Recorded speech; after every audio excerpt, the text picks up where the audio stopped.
So what does the U.S. president's speech mean for the rest of the world? How different is Barack Obama's view of the world? And is there an Obama doctrine? For all the answers to that, let's turn to Nathan King. Hello, Nathan. Hi, Asa. Is there indeed? Yeah, for much of his presidency, Barack Obama's foreign policy has been more easily defined by what he stood against rather than for. Namely, he's had to unwind the wars of the George W. Bush era. But now, with those wars ending, there is a window of opportunity for this US president to define what he stands for on the world stage and to act on it. In the battle of Iraq, the United States and our allies have prevailed.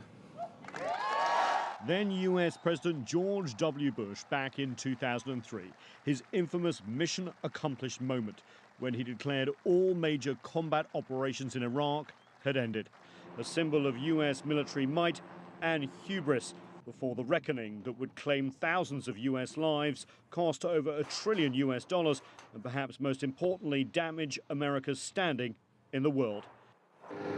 Much of the Obama presidency has been spent ending the unpopular wars in Iraq and Afghanistan.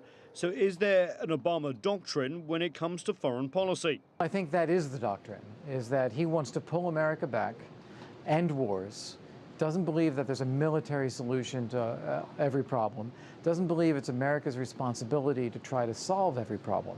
We have issues to solve here at home, and meanwhile the rest of the world needs to take more responsibility. Critics also point to an inconsistency when events have confronted Obama, an interventionist over Libya, but an internationalist over Syria. And then drawing a red line on chemical weapons and threatening missile strikes, only to back diplomacy days later, announcing a pivot to Asia, but then focusing for a year on a fruitless bid for peace between the Palestinians and Israel. In Ukraine, a swift imposition of sanctions against Russia, which did not deter Moscow from absorbing Crimea. And in Asia, declaring the US military alliance with Japan extends to the Diaoyu Islands, but then calling for all maritime disputes to be settled peacefully. The image of a president adrift, reacting to events, not shaping them. This speech then a chance, perhaps his last, with only 2.5 years left in his presidency, to define US foreign policy. Rejecting a rush to military force, yes, but the US president also emphasized that the US will use military force to protect core interests and allies, unilaterally if need be, and the force must be proportional and just, and that international opinion matters. Terrorism, he said, remains the most direct threat to the US, but when US interests are not at stake, a threshold for force must be higher. There was a focus on collective action, diplomacy and development, with allies contributing more. And the US, he said, cannot be exempt from rules that apply to everyone else.